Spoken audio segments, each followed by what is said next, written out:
Welcome back to EducateTube.com. My name's Sipsky, your host. Today I'll be showing you how to replace a lithium battery from this Philips DVD player. This is a portable DVD player that runs on battery. This is a lithium battery. As you can see, I took it apart already.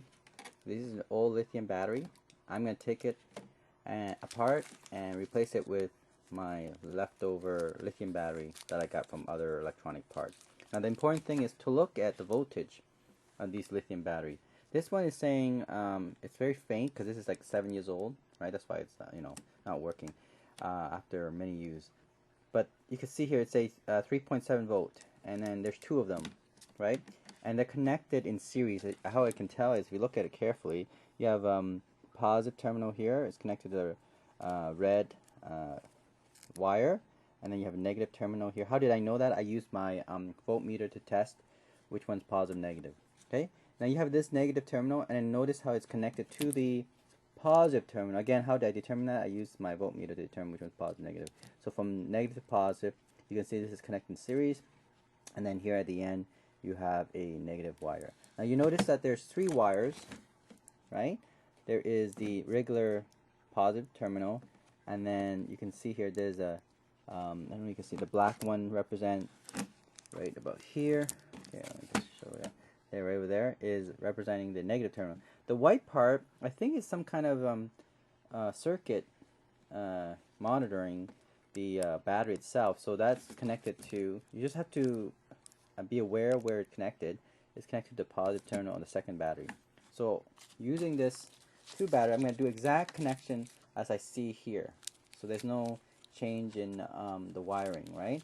The only thing, of course, is that the color is a little bit different. There's black, red, and yellow. I think the yellow is similar to the white wire here.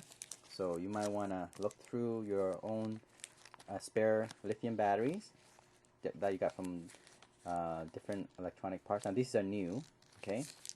And this is a 3.7 volt as well, and it's 1800 milliamp hour, which is, I think, it's more powerful than the previous one here. I think this is only maybe 1.2 or something like that amp hour, or 1200 milliamp hour.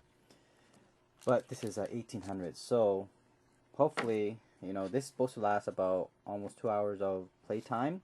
With this, maybe 3 hours. Okay, but so anyway, even a good replacement, even it lasts for 2 hours, would be great too. And of course, this is smaller and lighter. This is a newer type of lithium battery. This is really old. This is 7 years old lithium battery. At least I think it's manufactured. I can't read the manufacturer, but according to this this circuit board, it looks like it's manufactured in. Let me see, where is it? There we go, 2006. Wow, no, more than that. That's like 8 years old, right? Wow. Okay, so I don't know. Maybe the lithium battery is placed later on, but anyway, at least I could say this is 6 years old battery, lithium battery, and then we'll replace it with a new one. So that'll be great. So let's get started. Okay, so other than the new lithium battery in hand, you also need the soldering tools, right? Including the soldering metal itself. And of course, we're gonna unsolder this lithium battery. You need safety glasses as well, just in case these soldering metal might fly out. It's possible because it's very hot. And of course, you need a voltmeter just to monitor the voltage going across a lithium battery. Make sure it's properly put in its correct polarity. Okay, so we're gonna do that. Okay, the first thing I want to do is to measure the voltage across the old lithium battery.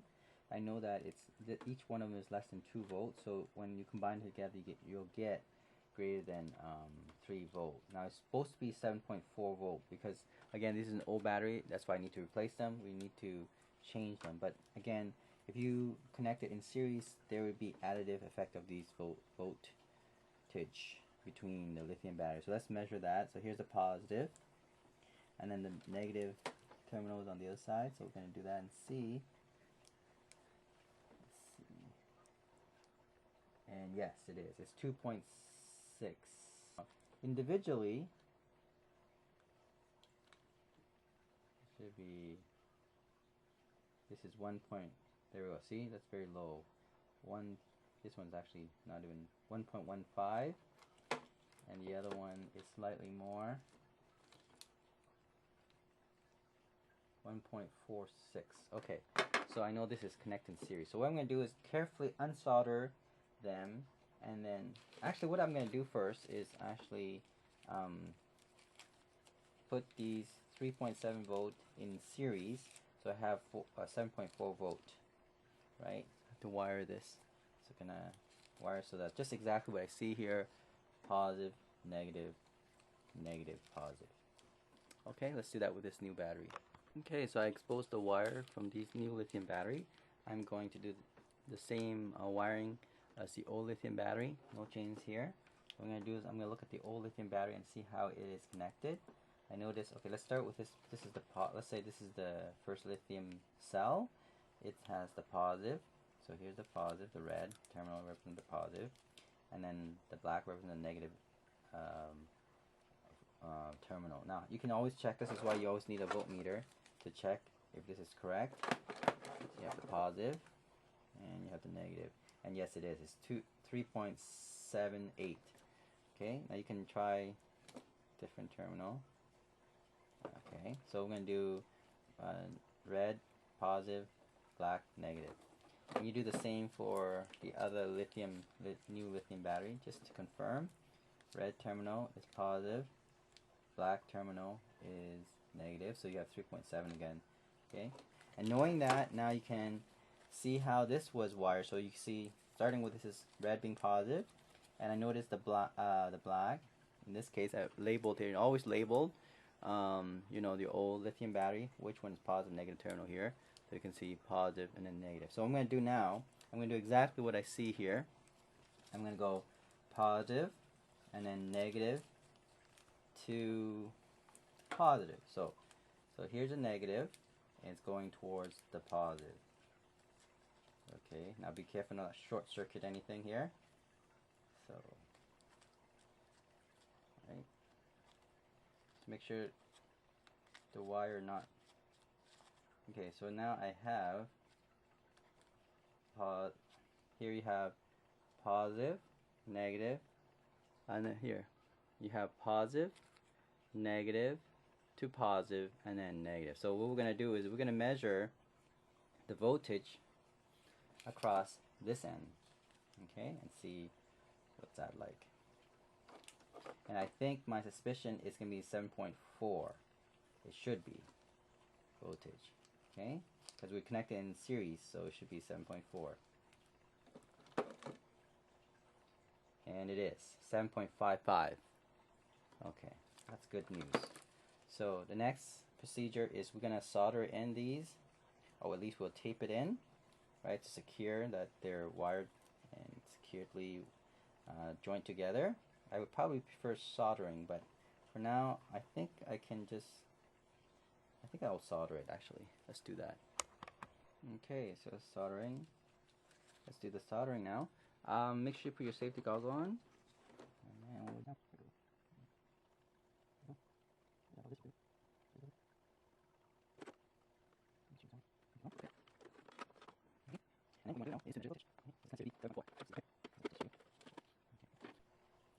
Okay, so let's measure the voltage across these two cells that's connected in series here. 7.55. There we go. Okay, in addition to soldering the wire, I'm going to put a tape around that to secure it. Right, because these wires are so fragile. By pulling it a little bit, you actually break the solder apart. So what we're going to do is we're going to just tape around it to secure it. Okay, we're now going to desolder these terminal. So starting with the positive. So red representing the positive. So what we want to do now, we're going to leave that white wire in there for now, because I still have to decide how I'm going to do this. We're going to have the red terminal with the red terminal and the black with the black terminal here.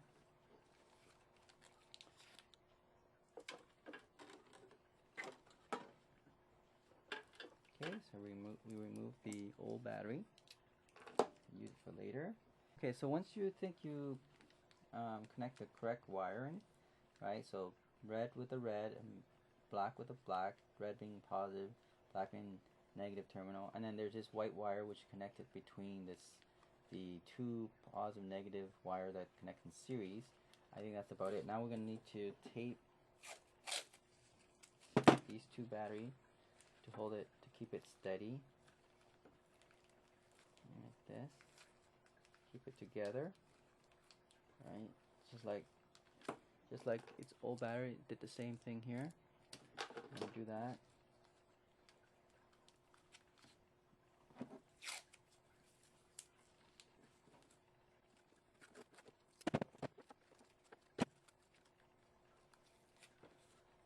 Okay, I'm going to place where it's supposed to be. Wire.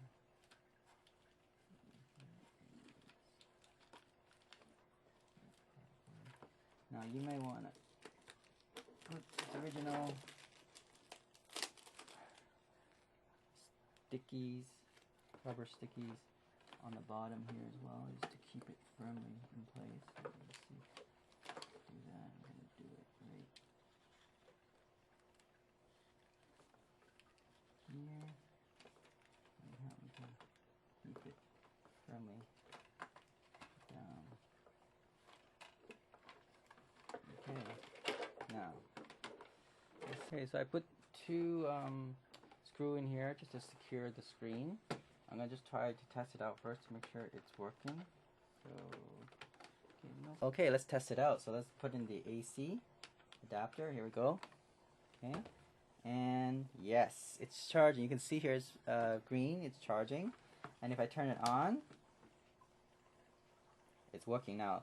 If I unplug the AC adapter, it should work still because I replaced a new lithium battery, and guess what? It does. Look at that. Woohoo! Yes, so the lithium replacement actually works. Now I'm going to leave it for about 4 to 8 hours to let it charge on its own, and I'm going to test it out to see I can watch a DVD movie for 2-hour movie or 3 hours, see if it can last that long. If it can, this is awesome. I just replaced my lithium battery from my 7 years old DVD player. This is a Philips DVD player, and replacing the old lithium batteries with a new one that I had a spare from other electronic parts, and it works pretty good. Okay, I'm going to try to play my DVD player now, this portable DVD player. I just changed the lithium battery. It's 3.7 volt. I put it in series. I got it from different electronic parts of the same lithium battery type, and I placed it into this DVD. I'm going to see if it lasts for at least 2 hours. Here's a movie that I'm going to watch, 2 hours and 5 minutes of Iron Man, and we'll see if it will play on its own. If the battery actually lasts that long, than the battery that I replaced from the old lithium battery. So let's see if it works. Alright, put on Iron Man, play it, and voila. Okay, we'll see how long it lasts. I'll get back to you in about 2 hours, 2 hours and 5 minutes. See, it plays the whole thing. I'll leave it on. I'll see if it keeps going and on and on. If it does, it's gonna be super cool. The lithium battery has been replaced, and it didn't cost me more than $7. At least those new lithium battery that I replaced with, it was like yeah, I think it was around $7-8 for 2 lithium batteries from electronic parts. Okay, so here we go. We'll watch it for an hour, 2 hours and 5 minutes. I'll be back. Look at that, almost an hour and 30 minutes. 1 hour, 29, 13 seconds. And it's still running. Hey, pretty cool. So the replacing of the battery, lithium battery, is working well. So I can actually watch a movie for at least an hour and a half. I'm hoping this Iron Man that I'm watching right now will last for another half an hour, the battery, and I can watch 2 hours worth of movie on a single lithium battery that was replaced. So that'd be great. Alright, so far so good. Cool. Okay, so almost 2 hours and it stopped. So the battery lasts about 2 hours, I guess. Around an hour and 55 minutes. Okay, not bad. At least it works. Cool. EducateTube.com.